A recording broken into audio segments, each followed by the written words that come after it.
Muito bem, então, gente, boa noite para todos. Ahn, Hoje vamos conversar um pouquinho sobre revisão sistemática. Queria agradecer de novo muito a presença do professor Dr. Luiz Fernando Ferreira. Luiz já esteve presente aqui em outros momentos no nosso grupo de pesquisa e sempre trazendo assuntos bem interessantes e de grande valia aí para todos nós. Então, Luiz, de novo, muito obrigada, tá? E, e fica à vontade. Valeu, prof. Eu que agradeço pelo convite. É sempre um prazer falar sobre esses temas que me são muito interessantes. E eu gostaria que todos os nossos alunos do programa soubessem, quando fossem capazes de conduzir suas próprias revisões. Desculpe a minha voz hoje, tá? Ela já estava ruinzinha de manhã, eu dei aula de manhã e a minha voz se foi. Mas a Lizzie vai me ajudar, ela vai falar algumas partes da aula hoje, então eu não vou ficar falando o tempo todo.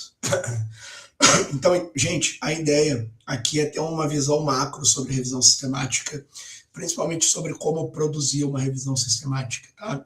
Geralmente são artigos que não são tão custosos de serem produzidos, como é um ensaio clínico, uma coorte. É trabalhoso, claro, mas não é tão trabalhoso, e costuma publicar muito bem.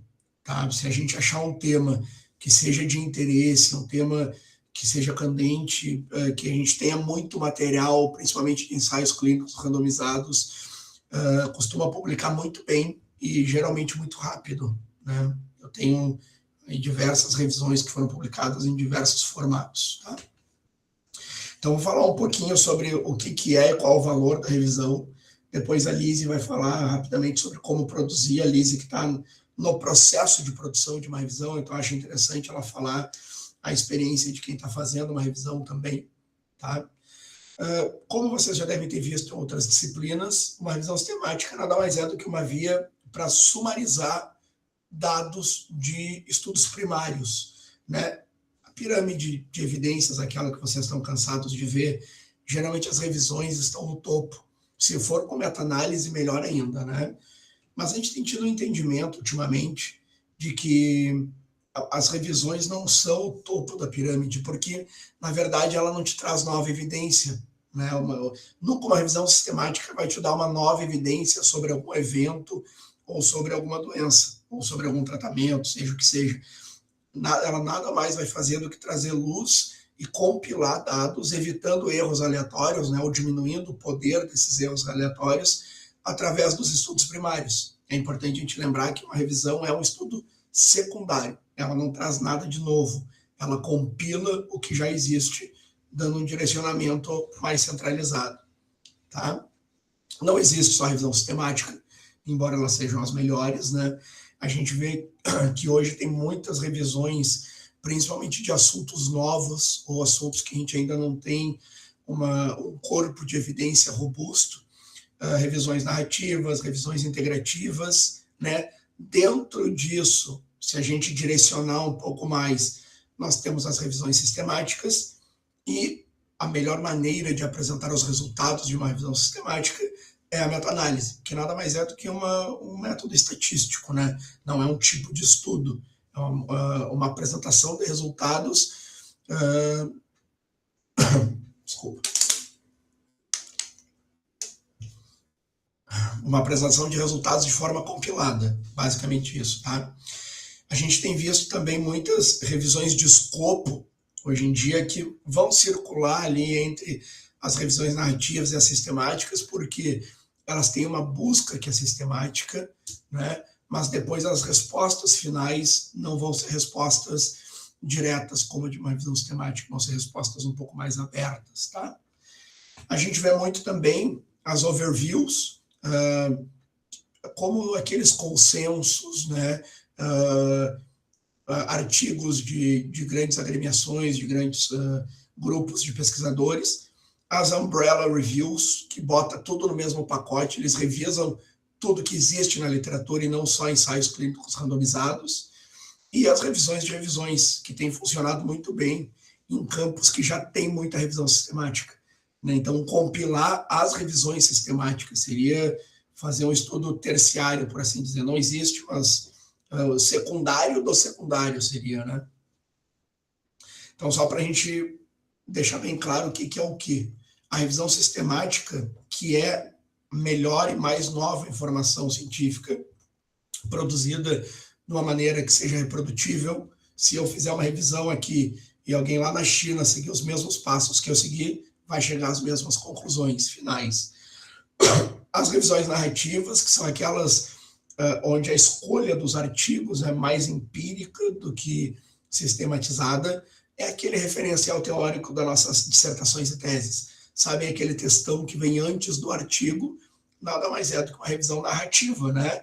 Eu escolho o rumo que eu quero dar, eu escolho os artigos que eu vou incluir ou não, né? Eu não estou fazendo um artigo que seja reprodutível, não é a minha opinião, obviamente, eu estou trazendo informação científica, mas como eu construí é a minha opinião, tá? Como eu formei o esqueleto daquela revisão. E as revisões integrativas que tentam explicar tudo que existe na literatura, serve mais para livro, né? Ou capítulos de livros, né? Trabalhos mais longos. Aqui, como hoje a gente vai falar mais da revisão sistemática, depois eu vou disponibilizar esses slides para vocês, tá? Como a gente vai falar mais da revisão sistemática, é importante a gente saber falar sobre a questão de pesquisa de uma revisão sistemática, que geralmente é uma questão de pesquisa bem direcionada, com cada letra do picote bem definida, né, critérios de inclusão e exclusão baseadas em uma seleção uniforme e que eu tenha uma fonte, as fontes de dados, né, as bases de dados sejam quanto mais melhor. Depois eu vou trazer para vocês quais são as principais e quais outras a gente pode incluir, né? Mas tem que ter pelo menos as principais 5 bases de artigos, e geralmente a análise dos dados é quantitativa, no caso de uma revisão sistemática. Tá? Vai trazer inferências, não inferências novas, mas um direcionamento da consolidação das respostas dos estudos primários. Tá? Por que conduzir uma revisão sistemática? Primeiro, para extrapolar achados de estudos independentes, né, para eu ter uma reprodutibilidade, porque às vezes eu leio um ensaio clínico que me diz A, um outro ensaio clínico me diz B, para a mesma condição e para a mesma intervenção, outro me diz C, que não faz diferença. Como é que eu sei o que realmente está certo? Né? Eu tenho que conduzir uma análise aprofundada desses artigos e achar uma resposta consolidada. É para isso que serve uma revisão sistemática. Tá? Também avaliar possíveis inconsistências em cada um desses artigos e explicar, né? Trazer luz a essas inconsistências, esses conflitos. Com isso tudo, eu vou conseguir compilar esses achados de múltiplas fontes num artigo só. A ideia é assim, ó, eu preciso compreender, eu preciso direcionar a minha prática clínica. Eu vou ler dezenas ou centenas de ensaios clínicos, ou eu vou ler uma revisão que compilou e traduziu as respostas daqueles todos os ensaios clínicos em um artigo só. Isso acaba sendo mais direcionado, né, mais seguro, por assim dizer. Primeiro ponto, vai minimizar o efeito aleatório de alguns estudos, ou mesmo o efeito não esperado, às vezes porque o estudo tinha muito viés, às vezes porque a qualidade metodológica era muito baixa. Olha um exemplo aqui. Aqui eu tenho o Forest Plot, que é uma meta-análise, né? O gráfico clássico de uma revisão sistemática. E eu tenho aqui estudos, tenho 12 estudos, todos eles tentaram responder. O treinamento físico, sem ênfase em treino de força, pode melhorar a força de aperto de mão em idosos. Era isso que todos esses estudos estavam tentando responder. De acordo com esses 2 estudos, a gente consegue ver aqui que a média do grupo controle foi maior do que a média do grupo intervenção. A gente vê que o quadradinho ali da meta-análise está do lado do controle. De acordo com esses 2 estudos, não. Um treino que não tem força não melhora a força de pressão palmar, pelo contrário, piora. Foi o que esses estudos mostraram, esses 2. De acordo com esses outros 2 aqui, não faz diferença. vocês podem ver que a média está bem em cima da linha, que é o quadradinho verde. Ou seja, tanto faz treinar ou não treinar, estar no grupo intervenção, estar no grupo controle, não vai melhorar a força de pressão palmar de qualquer maneira. Se eu lesse só esses artigos, eu poderia ter chegado a uma conclusão errada, né? Porque a grande maioria, a esmagadora maioria dos artigos diz que sim, qualquer treino que não tenha ênfase em treino de força também melhora a força de pressão palmar em idosos. Como é que eu sei? Porque eu tenho um P significativo, eu tenho uma média bastante favorável ao grupo intervenção, e assim eu diminuí o efeito possivelmente aleatório daqueles artigos que disseram o contrário, possivelmente falha de metodologia, possivelmente algum viés ou de seleção ou de avaliação, né? Eu lendo esses 12 artigos encontrados através de toda uma busca sistematizada, eu posso confiar que essa é a melhor resposta compilada para este tópico, né? Se vocês forem conduzir uma revisão, existem diversos guias, tá? Existe um guia, esse da JBI, da Joanna Briggs Institute, que é um guia para conduzir revisões não sistemáticas, né? Revisões de escopo em geral, mas a Bíblia da revisão sistemática é esse livrinho aqui, tá? O Handbook da Cochrane para revisões sistemáticas de intervenções. Eu deixei o linkzinho ali, ele é gratuito, online, qualquer um pode acessar. Aliás, eu aconselho quem quiser conduzir uma revisão sistemática a ler esse livrinho, tá? Ele é um pouquinho longo, mas vai facilitar muito a tua vida na hora de conduzir uma revisão sistemática, certo? A partir daquele livro e a partir de outros estudos da literatura, a partir do Prisma, que é um guideline para conduzir uma revisão sistemática, eu montei esses 14 passos básicos aqui para tu sair desde a tua questão de pesquisa até o teu artigo final, tá? Eu vou começar aqui, eu vou falar esse início, depois eu passo para a Lise, tá? Primeiro, desenvolvendo uma questão de pesquisa. Eu tenho que ter, numa revisão sistemática, bem claro qual é a minha população, a intervenção, o controle, o desfecho, o tipo de estudo que eu vou incluir. Se é revisão sistemática, o tipo de estudo tem que ser ensaio clínico, tá? Se não for ensaio clínico, embora vocês vão achar na literatura revisão de coortes, revisão de transversais, vejam que... Opa, só um pouquinho que travou meu computador aqui. Força, meu filho. Vejam que o próprio guideline, o handbook da Cochrane aqui, ó, handbook para revisões sistemáticas de intervenções, tá? Então, o principal guia para revisões sistemáticas diz revisão sistemática de intervenção. Se não tem intervenção, tecnicamente não é revisão sistemática, embora a gente veja revisões de coortes, tá? E é ok, desde que tu deixe bem claro nos métodos e depois na discussão. Então aqui, tirando o tipo de estudo, que a gente já sabe qual é, deixar bem claro e definir bem quem é a tua população, não é dizer idosos. É idoso com que condição? Pode ser homem, pode ser mulher, pode ter diabetes, pode ter hipertensão, tem que fazer atividade física, não tem que fazer, tem que ter alguma doença predisposta. Se tiver essa doença, há quanto tempo tem essa doença? Uma série de eventos podem fazer diferença para essa população. Então, ela tem que ser definida a miúde, tá? Bem definida. Depois, a intervenção, cada detalhe da intervenção, tudo que vocês acharem que é relevante. Controle, aí vai depender se existe um padrão de controle, se já existe um tratamento padrão ouro com o qual vocês querem comparar. Por exemplo, para tratamento medicamentoso, tá? Se eu estou tentando mostrar um novo medicamento, eu tenho que... O grupo controle tem que ser com o medicamento anterior, não pode ser um grupo controle que não usa nada. Então tem que ver se eu preciso definir ou não o grupo controle. E por último, qual é o desfecho que eu vou avaliar. Isso tem que ser bem claro e bem direto. Eu vou avaliar o Parkinson. Beleza, o que do Parkinson? vai avaliar a marcha, tu vai avaliar a dupla tarefa, tu vai avaliar freezing, vai avaliar tremores. O que tu está avaliando? O nível por o PDRS, né? Tem que deixar bem claro qual é o teu desfecho, tá? Não pode tentar fazer uma salada de frutas, botar tudo no mesmo pacote, porque depois tu vai ter um monte de resposta e resposta nenhuma, tá? Quanto mais direto para uma revisão sistemática, melhor, tá? E aqui eu sempre aconselho, se vocês vão conduzir uma revisão sistemática, tem que ter alguém no grupo que entenda muito do assunto que vocês estão trabalhando.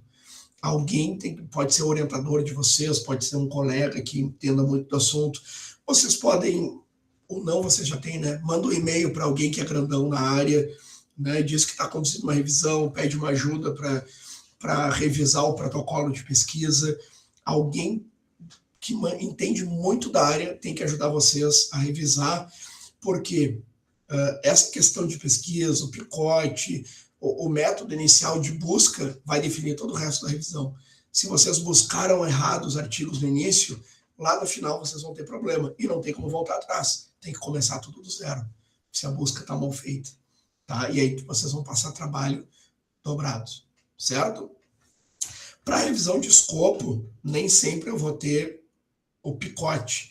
Então, existe a estratégia que é recomendada pelo JBI, Joanna Briggs Institute, que é a estratégia PCC, que aí vê população, conceito, né, qual é o evento, e contexto, em quem, aonde, quando, né, que também pode ser outra maneira de seguir, tá? Lembrem que quando eu estou falando de revisão sistemática, revisão de intervenções, eu tenho que ter o I da intervenção. Então, para uma revisão sistemática, eu não posso usar o PCC, senão não vai virar uma revisão sistemática. Eu não vou achar artigos com intervenções, certo? E aí, para tu avaliar a qualidade da tua questão, tu pode ler outros artigos, vai para o PubMed, vai para o Próspero, que é o cadastro, o registro de artigos, vai falar com outros autores para ter insights, né? Tu pode publicar, dependendo se for uma ideia muito inovadora, o protocolo da tua revisão sistemática. Eu já publiquei um protocolo de revisão sistemática, porque é uma ideia nova, né? E aí tu vai ter um feedback de outros autores, do revisor da revista, dos editores da revista, certo? Beleza. Lizzie, vai. Posso ir? Até tu pegou um pedacinho da minha parte, mas vamos lá. Desculpa, me empolguei. Mesmo sem voz, eu falo demais. Então, assim, ó, como o Luiz já tinha falado, né, a primeira parte a gente definir o tema, o objetivo, a pergunta de pesquisa, né, definir a população, a intervenção, a comparação quando houver e o desfecho, né, do que a gente quer saber. E além disso, né, a gente também tem que fazer bem certinho as etapas do estudo, como ele falou, porque depois fica muito confuso e fica com muita informação, e aí acaba que fica confuso na hora de procurar as palavrinhas mágicas lá que eu digo, né, que é a parte mais difícil. Então, depois que a gente soube qual a população, qual a intervenção, qual o objetivo, a gente vai pegar esse coleguinha aí que o Luiz falou, que entende bastante sobre o assunto, ou se ninguém entender, tu lê artigos sobre isso, entender um pouco sobre o que tu tá pesquisando, né? E tu vai começar a pesquisar palavras que tenham a ver com a tua pesquisa. Eu até gostaria de ver se eu consegue compartilhar, Luiz, conosco aqui do Pedro, para a gente ver, só para mostrar como que a gente procurou as palavrinhas para nós, lá embaixo, lá no fim.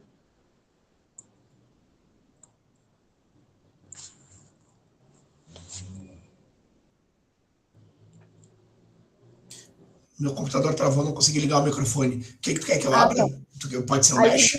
Isso. Tá, o mesh, então. Diz o termo aí. Ataxia, coloco. Lizzie, porque assim, ó, sabe o que tu pode ir fazendo? Até para o pessoal entender, tu pode ir falando um pouco da tua revisão sistemática, sabe?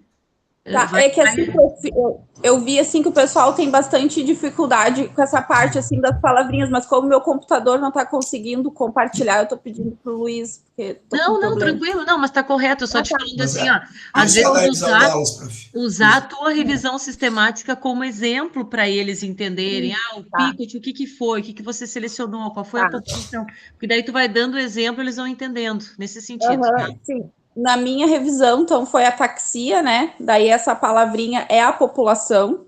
Aí a gente coloca ali no mesh, né? Daí vai ter várias palavrinhas que vão estar relacionadas à ataxia. Por exemplo, Machado Joseph. Vai ter várias, vai ter muitas palavrinhas. E de acordo com o que eu estou pesquisando, eu vou clicando naquelas palavrinhas e elas vão abrir outras palavrinhas. E aí eu vou pegando aquelas palavrinhas e vou selecionando todas elas. Todas a população primeiro, por exemplo, ataxia espinocerebelar, ataxia cerebelar, Machado Joseph, todas. Aí vai ter a SCA 46, 47, todas. Eu vou pegar todas. Assim, Se por acaso eu só estiver pesquisando de Machado Joseph, por exemplo, eu vou pegar só Machado Joseph. Se eu estiver estudando só SCA 47, eu vou só pegar essa, né? Aí depois o que eu vou fazer? Eu vou pesquisar sobre o que eu quero, no meu caso, né? A gente quer saber qual é a conduta que mais ajuda eles, vamos dizer, entre aspas. Aí eu vou colocar lá treino de equilíbrio. Aí vai ter tudo que for treino, né? Balance, isso. Aí todo lá vai aparecer tudo referente a isso. Todas as palavrinhas que podem vir a aparecer. E aí eu vou juntar todas, vou clicando em cada uma, né, ali, ó. Fez sentido para mim, né, de acordo com a colega ou com o que tu estuda, o que tu sabe sobre isso. Tu vai clicar se faz sentido na tua pesquisa, tu inclui essa palavra. E vai em todas, por exemplo, treino de equilíbrio, treino de força, treino aeróbico, terapia aquática, tudo que é da fisioterapia, tudo. Aí depois, no meu caso, a gente não colocou desfecho, porque sempre o desfecho que se usa nas pesquisas com ataxia é SARA. Então, porque ela é a escala padrão ouro para ataxia. Então, esse a gente não usou. Então, a gente só usou a população e a gente só usou a terapia, né, que a gente quer pesquisar. Acho Depois... que a Thaís, só um pouquinho, Elisa, a Thaís levantou a mão ali, quer perguntar alguma coisa? Eu não tô vendo. Eu queria só aproveitar o gancho, só para tirar uma dúvida que eu sempre tive, assim, em relação a isso. Quando eu for pesquisar ali, se fosse uma palavra com duas, assim, né, tipo, específico, ataxia e espino cerebelar, ele permite que eu faça a pesquisa com um nome composto, assim, ou tem que ser só ataxia? Permite. Não, permite. Posso falar isso? É assim, ó, quando tu for lá no PubMed, olha, eu vou montar minha estratégia de busca, tá? Vou lá no PubMed, no Advanced, com aquela lista de termos que eu peguei, eu vou incluindo um por um. Por exemplo, aqui, ó, peguei esse aqui, são duas palavras, né? Posture Balance. Boto aqui e adiciono a minha estratégia de busca. Depois eu vou pegar mais outra, ó. E ele mesmo vai dividindo, ó. Ele mesmo. Ele dividiu, mas assim, quando a gente está lá nas primeiras palavrinhas, quando for mais amplo, por exemplo, ataxia. Ataxia é super ampla, sabe? Então, tem muitas ataxias. Podemos dizer aqui, que Parkinson é um tipo de ataxia. Pode dizer que Parkinson tem uma ataxia. Às vezes tem alguns artigos que falam que o parkinsoniano é atáxico. Tem vários artigos que falam coisas assim. Então, tu pega a ataxia, né, que é um termo amplo, né? E tu coloca lá, daí ele vai subdividir. Eu acho mais fácil assim, pegar um termo amplo. Aí, por exemplo, parque, colocou parque, é um termo amplo. Por exemplo, treino de equilíbrio. Aí, de repente, vai aparecer, tu vai ver que se colocar treino de equilíbrio, vai aparecer vários treinos, por exemplo, procepção, vai ter várias outras coisas, ele vai se subdividindo. Quanto mais amplo, ele mesmo vai se subdividindo sozinho. Tu não precisa ter esse trabalho de se subdividir ele, sabe? Por exemplo, assim, ó, eu botei só exercício, botei amplo exercício, eu não sei o que eu quero. Eu vou ter aqui o que é exercício, os antry terms, que são outros termos para se referir a exercício. Isso. Tá tudo aqui. E aqui embaixo eu tenho a raiz, ó. Atividade motora, exercício de cool down, de desaquecimento, exergame, ginástica, alongamento, condicionamento, todos os termos que façam sentido para mim, eu vou lá nele, vejo todos os entreterms e vejo a raiz dele. Então é uma coisa bastante trabalhosa e a estratégia de busca vai ficar, às vezes, gigante. Né? Fica uma estratégia zona, assim, né? Bem ampla. Mas é assim que tem que ser, para não perder nenhum artigo, né? Claro. Enquanto a Lizzie vai falando, eu vou abrir a estratégia de busca delas aqui para mostrar para vocês. Agora eu me perdi, não sei o que eu estava falando, peraí. É porque minha cabeça... Desculpa. Peraí. Tá, depois que tu descobriu todas essas palavrinhas, né? Aí tu vai começar a tentar fazer combinações delas para colocar lá na estratégia de busca, numa base de dados. Aí essa parte é um pouquinho mais complicada, porque às vezes a estratégia, algumas bases de dados não aceitam estratégias muito amplas. Então tu vai ter que fazer combinações. Por exemplo, ataxia, exercícios de... Ataxia, end, né? End adiciona, mais exercício, mais, sei lá, força, alguma coisa assim, né? Tu vai começar a pegar aquelas palavrinhas e montando. Tem acho que são duas bases de dados que aceita fazer um compilado grande, mas a maioria não aceita, ele fica confuso com muita informação. Assim, eu posso disponibilizar para vocês depois. Tem um material que uma aluna nossa fez, a Rafa, que foi aluna da Aline, doutorando, ela fez, eu até mandei para as meninas, né? Um documento de como fazer a busca, até vou abrir aqui para vocês verem, de como fazer as buscas em cada uma das bases de dados, ó, porque cada uma é diferente.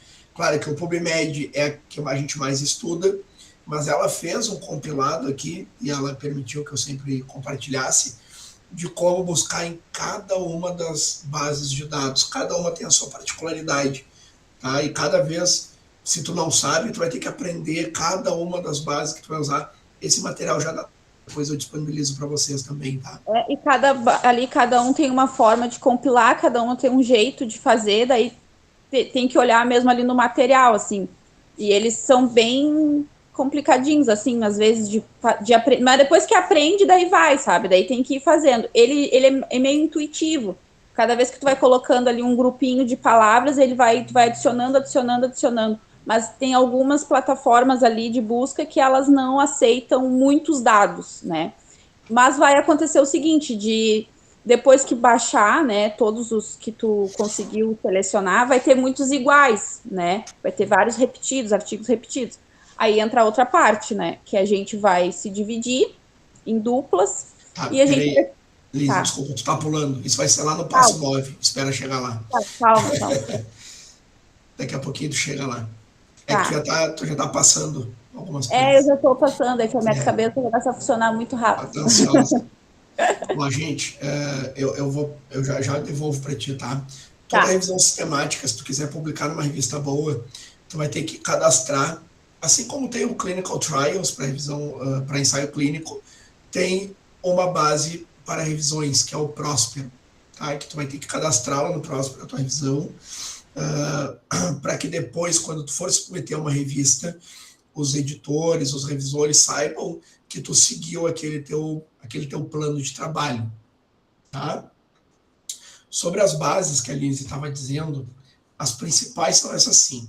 Toda revisão sistemática tem que incluir essas 5. Se tu não incluir, tu tem que dar um motivo muito forte de por que tu não incluiu alguma delas, porque senão depois a tua banca ou os revisores vão te bater, tá? Então é importante incluir. E existem outras bases que aí são opcionais e vão depender do que tu está buscando. Tá? Por exemplo, é da área da fisioterapia, tu vai ter que buscar na Pedro, que é uma base de dados de evidência da fisioterapia. Tá falando sobre cuidado ao paciente, sobre enfermagem, tu vai ter que buscar no Sinal. Né? Nós temos as bases latino-americanas, o Cielo e o Lilacs, tem as chinesas, que se tu está buscando alguma coisa, eu fiz recentemente uma revisão com o mestrando sobre Tai Chi Chuan. a gente teve que primeiro ter um colega que falasse mandarim para traduzir os artigos para a gente, e tivemos que fazer as buscas nas bases de dados chinesas, porque Taixixuan é um assunto muito voltado para a Ásia e a gente não podia perder essas grandes bases de dados. Tá? Então, partindo dessas 5, tu vai ter que ver o que mais dentro da tua área interessa.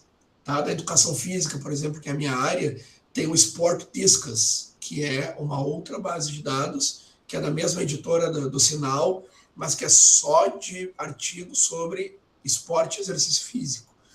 Tá? Então, tu vai ter que ir incluindo de acordo com a tua área. Saber quais são as bases hoje, o GPT pode te ajudar. Tu pode dizer, olha só, eu estou fazendo uma revisão sistemática sobre tal e tal assunto. Em quais bases eu devo buscar? E ele vai te fazer uma listinha das bases que tu deve buscar. Para isso ele serve. Não peçam para ele fazer busca que vai dar errado. Mas para ele te dizer quais as bases tu deve buscar, para isso ele funciona bem. Tá? Eu já testei.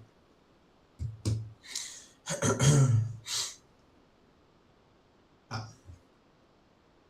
Agora sim, Lise, vai. Então, depois que a gente conseguiu selecionar todos os artigos lá, baixou tudo, aí a gente vai usar o EndNote, né? E a gente vai separar duas duplas, né? Que elas não podem se comunicar, e a gente vai começar a ler títulos que fazem sentido, né? Para o que a gente está pesquisando, né? Vai ter bastante artigos repetidos, como eu falei, né? Porque a gente colocou palavras iguais em várias plataformas e várias combinações, então é natural que vai ter artigos iguais, né? A gente vai excluir os iguais, mas a gente tem que só anotar lá quantos que são iguais, né? Para depois poder fazer a contagem, né? Dos artigos que foram selecionados. Depois que a gente conseguir ler todos esses títulos, nós vamos partir para ler os resumos, né? Para ver quais são os resumos que fazem sentido com o que a gente está buscando. Após ler os resumos, nós vamos ver o artigo na íntegra, né? Para saber tudo que a gente está realmente pesquisando. Acho que é isso, Luiz. Acho que o Luiz saiu. Cadê o Luiz? O Luiz acho que caiu, guria. Olha aí. Bem na hora que agora eu não sei mais. Não cheguei na outra parte. Tudo que eu sabia. Vamos esperar isso. Mais ou menos é isso, assim, sabe? Mas, assim, na inteligência artificial, sobre fazer os combinados de palavras, também pode ajudar bastante, assim. Não dá para ser cegamente, assim, sabe? Mas pode jogar as palavrinhas lá e pedir para ela fazer combinações e dizer para ela em qual base de dados tu está pesquisando. E ela sabe fazer ela consegue fazer, sabe, os combinados. Mas, assim, tem que ler direitinho, não pode simplesmente pegar ali, porque pode dar errado. Ela pode fazer combinados diferentes, adicionar palavras e fazer diferente. Então, pode pedir, porque ela facilita, né? Porque ela faz combinações aleatórias. Mas não dá para confiar 100%. Tem que ler, tem que ler. Tem que ler para ver se ela não está colocando palavras a mais ou inventando coisas. Eu estava falando para elas, Luiz, que dá para a gente colocar na inteligência artificial para ela fazer aquelas aleatório, que nem eu fiz, lembra? Que eu pedi para ela fazer as palavrinhas e fazer combinações aleatórias. Ah, tá. As combinações, sim. Mas tem que ler bem para ver. Tudo, tem que conferir tudo, porque às vezes o GPT alucina. Ele faz essa mão de obra, que às vezes é trabalhoso, é chatinho ficar colando um monte de coisa, mas depois tu confere. É mais fácil conferir do que tu fazer tudo à mão. Se faltar uma coisa ou outra, aí tu inclui. Aí tu inclui, mas sempre tem que ler e ver se tá bem certinho. Mas aí agora eu já me encerrei. A outra parte tu não me ensinou, Luiz. Não chegamos lá ainda. Deixa eu mostrar aqui o que a Lise estava dizendo de anotar tudo que for apagado. Isso aqui é um artigo nosso, tá? Uma revisão sistemática. E aqui, ó, tem o número de artigos que a gente buscou em cada uma das bases, quantas duplicatas foram encontradas, quantos foram excluídos e por que foram excluídos em cada uma das fases. Tudo isso tem que ser anotado, porque depois tem que aparecer no artigo. tá? Tem que ser tudo às claras. Por exemplo, aqui, ó, eu achei artigos em literatura cinza, que pode ser Google Scholar, pode ser repositório de teses e dissertações, pode ser preprint, aí eu tenho um braço de literatura cinza. Mesmo que no final eu não tenha incluído nenhum, eu tenho que mostrar todo o passo a passo que eu segui para chegar lá na inclusão final. Então, tudo tem que ser anotado, cada passo. Essa revisão que eu estou fazendo com as meninas agora, tudo que elas foram coletando e eu fui compilando, eu tenho tudo anotado, passo a passo. Tá? Eu já vou mantendo o fluxograma pronto. Conforme a gente vai passando as fases, eu já vou anotando. Tá? Então, como a Lise tinha dito ali, as fases, né? Ler todos os títulos, depois passou ler os resumos dos que passaram. Oi. Acho que tem uma pergunta. Oi, Fran, fala. Prof, é uma questão teve aula que... disso hoje, né, Fran? Sim, mas é que eu deveria ter feito essa pergunta lá e não fiz. Por exemplo, ali no Google Scholar, ele é uma literatura cinza. Mas se eu tenho o mesmo artigo na PubMed e no Google Scholar, eu conto duas vezes ele ou ele não entra para literatura cinza? Ele não entra na literatura cinza, ele entra no PubMed. Tá. Hoje em dia as revistas nem tem mais pedido para tu procurar no Google Scholar. Tá? Vinha tanta porcaria que meio que caiu em desuso. Tá? Aquele artigo que eu mostrei para vocês é um pouco mais antigo, por isso que ainda tinha. Mas hoje em dia não vejo mais as revistas cobrando. Aí depois, na próxima fase, que as meninas não chegaram ainda, é por isso que elas não sabem, a gente vai extrair os dados, tá? Incluímos todos os artigos que a gente quer, que a gente quer não é nosso desejo, todos os artigos que passaram pelos critérios de inclusão e exclusão, eu tenho que coletar os dados. Então, a gente vai fazer um formulário padrão. Isso, depois que as meninas tiverem terminado a seleção, a gente vai sentar, fazer um Excel com tudo que a gente quer extrair daqueles artigos. Tá? Autor, país, ano, objetivo, conclusão, todos os números que tu precisa, tamanho da amostra, média de idade, tudo. Um tabelão gigantesco no Excel. Tá? 2 pessoas também cegadas, como são todos os outros passos da revisão, vão extrair os dados separadamente e depois a gente vai bater essas 2 planilhas para ver se estão iguais, para evitar erro de digitação, evitar qualquer tipo de viés, qualquer tipo de problema. Tá? Se bater igual, beleza, temos o dado. Se alguma coisa der errada, a gente tem a oportunidade de voltar lá no artigo original e recoletar aquele dado. Então, isso é muito importante, que todas as fases sejam feitas por 2, né, duplas de pessoas, não precisa ser só 2. Nas meninas, por exemplo, tem 3 duplas. Tá? Cada dupla pegou os mesmos artigos e estão avaliando os mesmos artigos. Depois, nos dados, a mesma coisa. Cada dupla vai pegar alguns dados e vai extrair alguns dados. Depois a gente bate todos e vê se deu certo. Tá? Muito importante, avaliar o risco de viés desses artigos. Isso é lá depois dos dados coletados, tá? Mais para o final do artigo. Existem diversas ferramentas validadas, mas de longe a mais usada, porque é uma ferramenta produzida pela colaboração Cochrane, é a ferramenta ROB2, Risk of Bias, tá? Risco de viés, que avalia 5 itens, se existe baixo risco de viés incerto ou alto risco de viés. Eu não vou detalhar agora, existe um guia que vocês podem ler, como avaliar cada um desses pontos, tá? Caso vocês cheguem nesse momento de fazer isso na revisão de vocês, mas essa é a resposta que ele dá. Ó, o que é vermelhinho é alto risco de viés, que a gente está vendo aqui. O que é amarelo é risco de viés incerto, ou seja, tinha a resposta, mas eu não fiquei satisfeito com aquela resposta. E o verde é baixo risco de viés, ou seja, metodologicamente estava adequado. Tá? Quando eu tenho um artigo como esse exemplo aqui que eu mostrei para vocês, aqui eu tenho o risco de viés médio de cada um dos artigos. Tá? Vejam que a grande maioria deles é vermelho, ou seja, é um artigo com alto risco de viés. Muitos deles são amarelos, ou seja, tem risco de viés incerto. e só 3 deles têm baixo risco de viés, ou seja, são artigos metodologicamente bastante adequados. Aqui eu não estou avaliando se ele é bom ou é ruim, eu estou vendo se ele tem viés ou não tem. Se eu estou fazendo uma revisão sistemática com esse tanto de artigo com alto risco de viés, é importante que lá na discussão e na conclusão eu diga, olha, nós chegamos a esse resultado, porém, esses artigos têm alto risco de viés. Talvez essa resposta não seja completamente confiável. E isso não é problema de vocês, não é problema de quem está produzindo a revisão sistemática, tá, gente?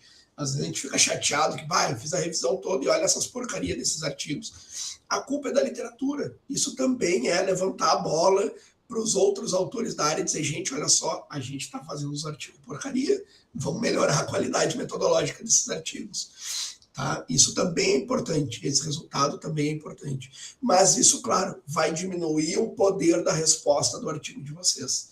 É inevitável, tá? Mas não é problema, publica igual.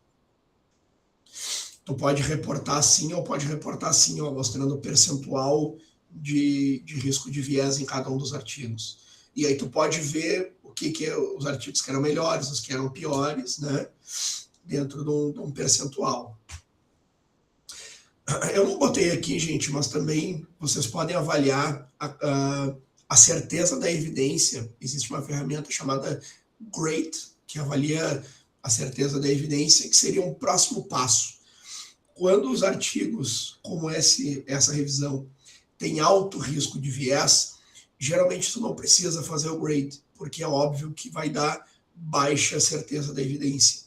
A maioria das revistas nem pede. Quando pede, a gente bota, mas vai dar um pontinho ali na certeza de evidência, ou seja, a certeza da evidência baixa, porque o risco de viés é muito alto. Então, não posso confiar naquela resposta. Tá? Depois, para reportar os dados, o que vocês vão apresentar? Tu pode apresentar tabelas, quando não dá para conduzir uma meta-análise, mas a melhor maneira é uma meta-análise. Tá? Por quê? Porque a meta-análise compila os dados e te dá uma resposta final.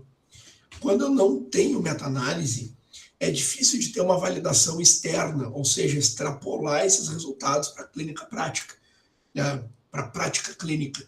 Por quê? Porque eu não tenho um resultado final. Eu mostrei a literatura, é importante também. Eu fiz um levantamento grande da literatura, mostrei o que existe, mostrei os problemas que esse estado da arte enfrenta, mas eu não mudei a prática clínica, nem perto disso. Agora, se eu tenho uma meta-análise que venha de artigos com baixo risco de viés, com alta certeza de evidência, com P significativo, com baixa heterogeneidade, isso sim vai direcionar novas práticas clínicas, tá? E é isso que é ter validade externa, é tu poder extrapolar os dados para outras populações, para outras realidades, tá? Os resultados, gente, embora a melhor maneira seja a meta-análise, vocês podem buscar outras maneiras de apresentar. Deixa eu mostrar um exemplo para vocês aqui. Vou abrir um artigo para vocês verem. Pode ser esse aqui, ó. Isso aqui é uma revisão de revisões, tá? Que nós fizemos. Nós temos uma tabela 1 que está mostrando o objetivo dos participantes, a estratégia de busca, as conclusões, números de estudos, total de participantes. Uma tabela 1. Depois eu vou ter ali as tabelas de risco de viés, qualidade metodológica. Tem uma outra tabela mostrando tamanho da amostra, idade, sexo, critério diagnóstico para o que eu estava avaliando, no caso, sarcopenia.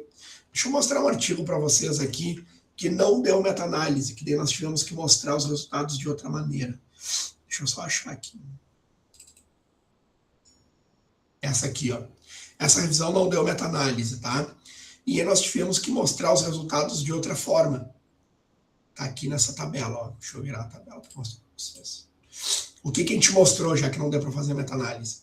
A gente pegou cada um dos artigos, mostrou o resultado pré e pós-intervenção, o delta de diferença e o valor de P dos diferentes grupos que estavam incluídos. Tá? Que nós tínhamos, é um estudo da área da hepato, tá? gordura hepática, resistência à insulina, IMC. Como a gente não conseguiu ter uma meta-análise, a gente teve que mostrar os resultados de outra maneira. Uma meta-análise eliminaria essa tabela, mas no caso de não ter, e é fácil de não dar para fazer meta-análise, tá? Não é tão raro assim de tu chegar no final e não conseguir fazer uma meta-análise, tu pode apresentar os resultados de outra maneira, tá? É importante a gente saber que sempre dá revisão. Ah, não deu meta-análise, acabou meu artigo. Não acabou não. A gente tem outras maneiras, tá? Aqui é a continuação daquela tabela, mostrando os resultados colhidos de cada um daqueles artigos, tá? Finalmente o artigo. E como eu estava dizendo, é importante a gente saber que a revisão, essa revisão clássica, né, revisão sistemáticas de ensaios clínicos, não é a única maneira de tu produzir a tua revisão. E muitas vezes a gente enfrenta, lá no meio da nossa busca, a gente descobre que não deu para fazer o que eu queria. Agora mesmo tem uma mestranda da Hepato, uma nutricionista, terminando o mestrado dela, e no fim a gente só encontrou estudos observacionais com o tema dela. A gente não encontrou ensaios clínicos. Encontrou 1 ou 2 que a qualidade metodológica era muito ruins. A gente fez uma revisão de coorte, a gente fez uma umbrella review, tá? Uma revisão de coortes. E ok, não é uma revisão sistemática, virou uma revisão guarda-chuva, uma revisão umbrella, tá? A gente tem diversas maneiras de tentar direcionar esse artigo. Por exemplo, aqui, ó. Aqui todos os artigos que eu publiquei junto com colegas da UFSPA, tá? Aqui é uma revisão clássica. Termoterapia associada, blá, blá, blá, revisão sistemática de ensaios clínicos randomizados com meta-análise. O clássico que a gente quer. Tá? Aqui é do Taishi Shuai que eu falei para vocês. Tá? Uma revisão sistemática com meta-análise. Se não deu meta-análise, também dá revisão. Foi esse que eu mostrei para vocês. Foi publicado numa ótima revista, com alto fator de impacto. Não deu meta-análise, a gente explicou muito bem por que não deu para fazer meta-análise e demonstramos muito bem os resultados, o melhor que a gente pôde demonstrar. Uma outra revisão, isso foi uma revisão do meu doutorado, tá? O meu assunto é sarcopenia em idosos. Eu comecei a pesquisar e eu vi que tinha muita revisão sistemática de sarcopenia em idosos. Tendo muita revisão sistemática, ela perde seu sentido, né, gente? Porque a ideia é ter tudo compilado num artigo só. Se tu compilou em vários artigos, meio que perdeu o sentido. Então, tu pode fazer, olha o título dela, uma revisão sistemática de revisões sistemáticas com meta-análise. Então, eu fiz uma revisão onde eu só incluí revisão sistemática. E deu também. Né? Eu poderia, tendo visto que tinha muita revisão na área, ter dito, tá, não é assunto para mim, vou mudar de assunto. Né? Mas deu uma revisão. Essa outra aqui que a gente publicou, acho que foi em 2023, 2024, não tinha, foi o contrário, não tinha assunto suficiente, não tinha nem estudo observacional. A maioria dos estudos que tinham eram estudos piloto, estudo de viabilidade. O que a gente fez? A gente fez o que a gente chama de mini review. Estão vendo o títulozinho ali, ó? Uma mini review, tá? Aqui, ó. Que é levantar o que existe da literatura e mostrar o problema que existe. Ó, tem pouca coisa, vamos pesquisar mais. Também deu revisão, né? Essa outra aqui, olha só essa. Opa. Um protocolo de estudo para uma revisão sistemática. Aqui eu enfrentei um problema. Quando eu produzi essa revisão de revisões aqui, eu descobri que não existia guia para direcionar a revisão de revisões. A gente tem guias bem claros para direcionar uma revisão sistemática. Tem o Prisma, tem a Cochrane, tem a JBI, mas revisão de revisões não tem guia para direcionar. Eu vi esse gap na literatura, escrevi um protocolo de como direcionar uma revisão sistemática de revisões temáticas e publiquei numa revista bem boa, né? Não é ótima, mas tem um fator de impacto 2 e pouco, né? Um protocolo, não tem nenhum resultado nessa revisão aqui, é simplesmente um protocolo de como conduzir uma revisão de revisões. Então, é importante vocês entenderem que sempre tem caminho. Se vocês gostaram da ideia, vocês acham que a ideia tem potencial, sigam nessa ideia. Não desistam só porque vocês encontraram um probleminha, e vocês vão encontrar. Talvez no trabalho das meninas que elas estão conduzindo agora, pode ser que chegue no final e a gente não encontre artigo suficiente. É possível. Né? Pode ser que chegue no final e a gente não consiga fazer uma meta-análise, porque tem muita avaliação diferente, muito tipo de paciente diferente que a gente não consegue comparar, a gente vai tomar um outro rumo. Sempre existe um rumo para tomar. Certo? Acho que consegui resumir bem. Era para ser uma aula rápida, né? Eu vou disponibilizar, eu estava falando com a prof antes, acho que a partir de agosto, eu vou disponibilizar uma disciplina com 5 aulinhas só sobre revisão sistemática. Como conduzir uma revisão sistemática do início ao fim. Tá? Sair do zero e terminar com o artigo pronto. A ideia é essa. Deixa eu ver aqui. Se a prof autorizar, coordenadora do PPG autorizar, a gente começaria em junho essa disciplina. Mês que vem. Tá? Então, se vocês quiserem participar, depois fiquem atentos. Gente. Não tenho nem dúvida, professor Luiz. Está super autorizado. Tá. E até eu quero que os alunos façam essa disciplina, então daí depois tu me dá a lista para ver quem é que fez, quem é que não fez, tá, Luiz? Tá. Entendi. De manhã, por favor. Gente, dúvidas, perguntas, agora é a hora. Vamos lá, gente. Luiz, eu vou te perguntar uma coisa. Até quantos estudos você inclui como uma meta-análise? Mínimo. Até quantos? No mínimo 3. Não pode fazer meta-análise com menos de 3 artigos.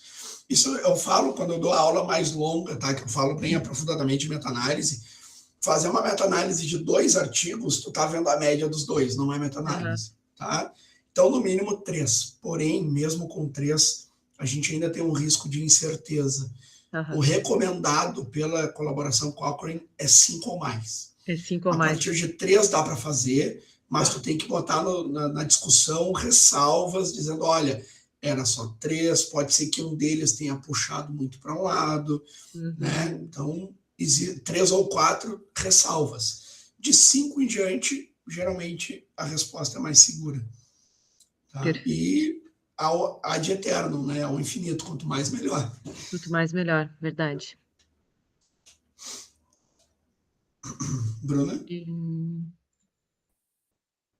Eu fiquei com uma dúvida ali na parte da extração dos dados, né? Que você comentou sobre serem 2 pessoas ou duplas cegadas, né? E separadamente. Aí a minha dúvida é o seguinte, se pode ou deve ser a pessoa, a autora da revisão sistemática, ou essa pessoa não pode ter relação com o estudo? Não, pode sim, pode sim. Não é aquele cegamento clássico de estudo primário, que a pessoa só faz uma coisa e não pode participar de mais nada. Como as fases vão começando e se encerrando, pode ser a mesma dupla que faça a revisão toda. Geralmente se faz em uma dupla, né? A mesma dupla faz todo o processo com um terceiro revisor que vai dirimir quando houverem conflitos, que geralmente é o orientador, né? Então, sim, pode ser a mesma pessoa, mas tem que ser todos os passos individualmente, cegado. Só abre o cegamento quando os 2 terminaram aquela fase, que aí vamos bater o que cada um viu, e se der desacordo, o terceiro revisor é chamado para resolver daí. E isso tudo tem que estar descrito na metodologia, quantos revisores, se foi chamado um terceiro, tudo. Até o nome do revisor vai estar descrito na metodologia. Deixa eu mostrar para vocês aqui. Deixa eu pegar aquele artigo. As iniciaizinhas, né, Luiz? As iniciais do... Ó, deixa eu mostrar. Não tem todo mundo sabe quem é, porque daí vai estar como autor, né? São os autores. Mas tudo bem, é a praxe, né? É o padrão. Deixa eu ver onde é que está. Ó, aqui, ó.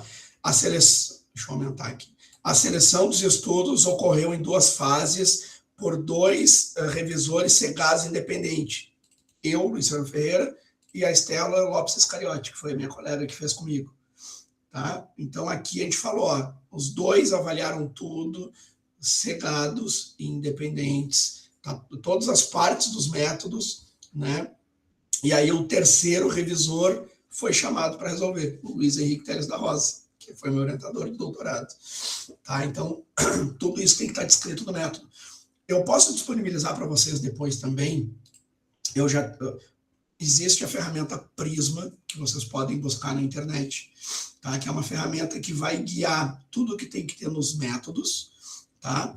Mas eu fiz aqui, depois eu mando para vocês, deixa eu achar aqui. Aqui. Ó, um paper padrão, tá? Eu tenho isso para todos os modelos, que mostra tudo o que tem que ter numa revisão sistemática e como tudo tem que ser reportado, ó. A introdução, como tem que ser escrita, os métodos, tudo que tem que estar nos métodos. Tudo que está em vermelhinho é o que tu tem que dizer que foi feito na tua revisão sistemática, tá? E o flowchart, que é o padrão o atual padrão do Prisma, que está aqui também, ó, que depois é só ir preenchendo os numerozinhos e botando os dados da tua revisão. Tudo isso eu disponibilizo para vocês, depois eu mando ali na... Vocês têm um grupo de WhatsApp, eu mando para a prof disponibiliza, pode ser? Pode mandar para mim, eu coloco ali no grupo, Luiz. Tem problema. Então tá, depois eu te mando ali. E aí segue todos os padrõezinhos ali, não tem erro, tá? É trabalhoso, mas não é tão complicado de conduzir uma revisão, tá? Eu, particularmente, acho muito mais fácil do que fazer um ensaio clínico. É incomparável. Tá? E geralmente publica melhor. Os melhores artigos que eu tenho publicados não são ensaios clínicos, são revisões com meta-análise. Verdade. Luísa, pode falar. Prof, eu queria saber se normalmente vocês costumam usar, né? Tu costuma utilizar no PubMed as pesquisas com os operadores booleanos. Booleanos, sim. As pesquisas, ou se costuma ficar algumas coisas de fora. Não, sempre se usa booleano. Como a Lise tinha falado, tu vai ter os blocos, tu pode ter até 4 blocos: população, intervenção, desfecho e controle, comparador, né? Dentro daquele bloco, tu usa o booleano OR. Ataxia, OR, Machado Joseph, OR, não sei o que, tu monta aquele blocão. Depois tu combina esses blocos com AND. Bloco 1, de população, AND.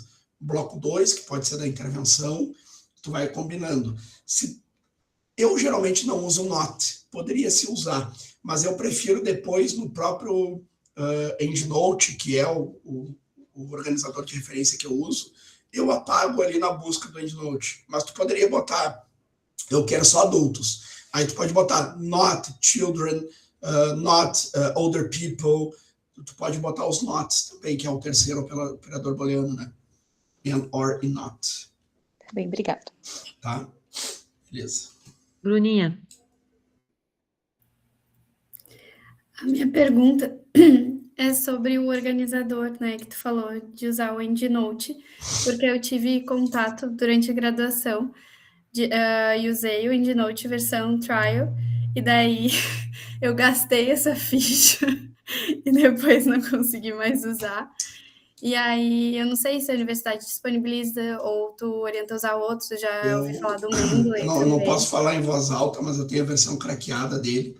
Ah, é verdade, tu falou na disciplina também. Eu disponibilizo para vocês. Eu mando depois o link como baixar.